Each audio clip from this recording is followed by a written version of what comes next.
Hello, Brigadiers and Brigadettes and hockey fans alike. This is your captain speaking. Welcome to my channel. Now let's jump into some hockey content. Hello everybody, happy Saturday. I'm recording this early, so just so you know, I'm going to be covering on ESPN Plus 3 games of softball this weekend. I'll get to be a color commentator, so I have to record this early. So, obviously I don't think anything will change in that time, but here we go. We're going to be talking about the 3 favorites for the Stanley Cup in my eyes, and at the end of the video, I'll tell you who I think, if I had to pick out of these 3, is the most likely to win the Stanley Cup. So, we're just going to jump right on in, and we're going to talk about the Colorado Avalanche, which just 4 years ago, this team was the worst team in the league and had one of the worst seasons in NHL history. It was pretty rough. They finished with like 48 points. I think it was just a brutal year for our Avalanche fans. And now, here we are, time flies. This team looks like a Stanley Cup contender. This team is just stacked. It's got a lot of skilled players that can play 2 ways. Overall, just a lot of depth, a lot of offensively skilled players. And then really with depth, that's what you're going to need in order to win a Stanley Cup, usually. And this team has got that depth. Now, we can talk about the fact they've got Nathan MacKinnon. Probably, a lot of people seem to say top 3, top 2, maybe even number 1 player in the NHL. I definitely think he's a top 3 player. I don't want to get in that debate, so we're just going to say he's a top 3 player. And even though he hasn't been scoring goals at the rate that he normally does, I think that pace is going to pick up, and by the end of the regular season, he will be scoring where he typically does. He'll be red hot for the playoffs, which is obviously not something you want when you're the opposing team. Now, we obviously have Cale Makar, who we could talk about. He's going to win a Norris Trophy in the next 5 years. I really do think that. I could almost bet money that Cale Makar will win a Norris within 5 years. He's got 14 points in 16 games played, and as a defenseman, he's averaged close to a point per game in his career, coming in at .88 points per game. I know his defensive numbers aren't, the kind that say, oh, he's a lockdown defenseman, but it really doesn't matter because his offensive game is great, and it's not like he's Quinn Hughes defensively or anything like that. Nothing against Quinn, Canucks fan here, so it is what it is. And then we could casually throw out names like Brandon Saad, Nazem Kadri. Saad could easily put up 20 goals this year in a shortened season, which is crazy. Kadri is averaging, about a point per game right now. He is very skilled. He's a good player. Basically, everybody on Colorado's roster is skilled and good. There's just so many great players we could talk about right now on this team, but unfortunately, we just don't have that kind of time. I know I've said that I was worried about the good goaltending a little bit before the start of last season, and I believe in my team preview, and I feel pretty confident in their goaltending. I think even an average goalie could put up video game numbers on this team. They lead the league in Corsi, shots 4 per 60, which means, they just outshoot. They have they'll put up 35 shots or something like that. They lead in shots against per 60, where they allow the fewest shots against per 60. They lead in shots for percentage and allow the fewest scoring chances per game. So yeah, I feel good enough that their goaltending with the offense they have could win them games. So the issues with goaltending not really that big of a deal. Now we're moving on to the Tampa Bay Lightning, and they're still a favorite to win the Cup, and I've been saying that since before the season started. I don't think that's a crazy take, though. I think just about everybody thought they'd still be a favorite.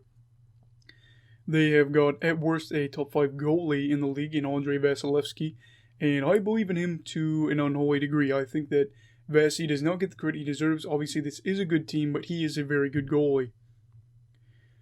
They've got a stacked group led by Steven Stamkos, who at age 30 is averaging a point per game, actually a little bit over a point per game, I do believe.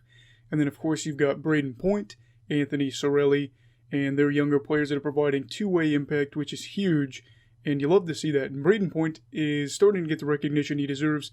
I think last year started to be the year that people started to recognize him a little bit more, but very good player that's starting to really have people say, oh, Braden Point is a good player. Then you obviously have to mention their blue line, which is one of the best blue lines in hockey.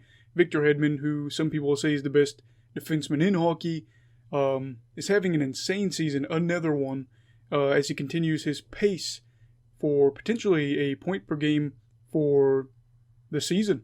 He could finish for the first time in his career averaging a point per game as a defenseman for a regular season. Now, obviously, it's a shorter year, but he is red hot right now offensively. And then recently extended Mikhail Serkichev is having a very good offensive year as well. He's got 20 points in 29 games played, and this looks like it'll already be his best year offensively out of his young career. His previous high for points came in 2017-2018, that season, where he had 40 points. And obviously, some people would say, well, if he has 40 points this year, it's the same total. But yes, he played in less games, more than likely. So I think he could get 40 points, maybe more. And then also you have Ryan Mcdonough. He's a guy that really doesn't blow you away with his offensive numbers, but his value does come from his defensive game. I think that's obviously something that, people focus on. They use him a lot on the PK. I'm pretty sure he spent the most time on the penalty kill out of any Tampa Bay player. So Mcdonough, you got to give him credit there. There's so many other players we could talk about on this team, but again, just like Colorado, we have to keep moving on. Otherwise, this video would be 45 minutes, kind of like our old podcast were from time to time. And, now we're going to talk about Vegas. And Vegas is a team that has been focused on one thing since they've come into the league, and that is winning a Stanley Cup. And, they've made some moves along the way to show that that's not just talk. This is aggressive. We want to win the cup. And this team embodies that mindset where it's an all-out type of thing. And they've got so many great players on this team that it's just mind-boggling. For starters, they have Mark Stone, who is tied for 8th in the league for points, and is one of the best two-way forwards. And I think I forgot to mention that up at the top. I accidentally skipped it. Mikko Rantanen is tied with him. Mikko Rantanen is a stud right now, and I believe he's only 24, so that's crazy. But Stone is personally one of my favorite players. I like two-way players. Stone is one of the best ones at it, especially for forwards, so it's amazing. And I can't think of anybody else that would be better suited to lead Vegas. And then they obviously have Max Pacioretty, who at 32 is still producing big-time offensively. And then, we have... not we, but Vegas has guys like William Karlsson, Jonathan Marchessault. Those have been guys that have been around, since day one, that have really just been there and maybe not perform at a star level every year, but they give you good offensive production. And then you have guys that, maybe if you're not big into hockey, you don't know them, but guys like Alex Tuch, who is a pretty good goal scorer that's, I think starting to get some recognition. And I think towards the end of the year, people started to know him a little bit more last year. He's got like 13 goals already this season.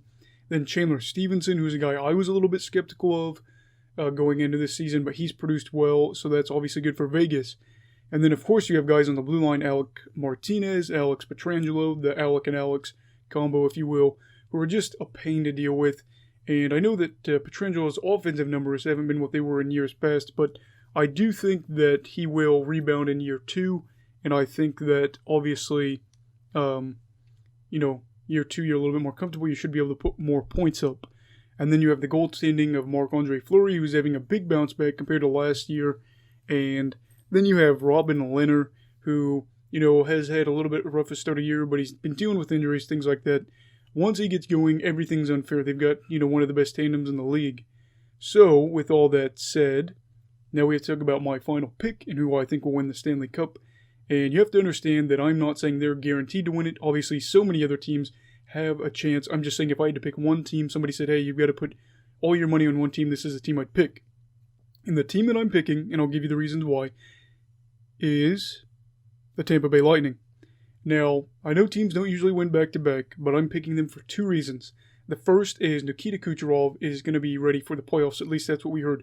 Obviously, he had that regular season injury before the season started where he wasn't going to be able to play for the whole regular season, but it looks like he should be healthy and ready to go for the playoffs. You're getting a guy that averages about a point per game, and that's huge. So you're getting that offensive, resurgence back. And then the second reason is Andrei Vasilevsky. And so if you follow my channel, you know that I'm big into goalies. I like to talk about goalies a lot. And that's what happened. When I looked at all 3 of these teams, I said, okay, so what goalie would I trust the most in order to get their team to win a Stanley Cup? And it just was clear to me. At the end of the day, I was going to go with Vasi all the way. I have the utmost faith in him. I think that Tampa Bay is, obviously a Stanley Cup favorite. And I think that's it. I think those 2 players were really the deciding factor. Now, if Kucherov doesn't come back, I'm not saying it's impossible. Maybe I change my pick, but I don't know. I have a lot of faith in Vasilevsky. So, that's going to be my video covering the favorites and my prediction on who I think would win it out of this. Maybe I'll do a dark horse video if you want, and who I think would do that. Let me know down in the comments below if you want that. Also, if you are new, please make sure to subscribe. That helps us out big time. We are 9 days away from my birthday, so I'm hoping to get to 200 by then. Also, please make sure to like it if you like this video. And everybody stay safe, have a great day, and stay away from COVID, alright? Goodbye, Brigadiers and Brigadettes, and hockey fans in general. This is your captain signing off. Have a great week.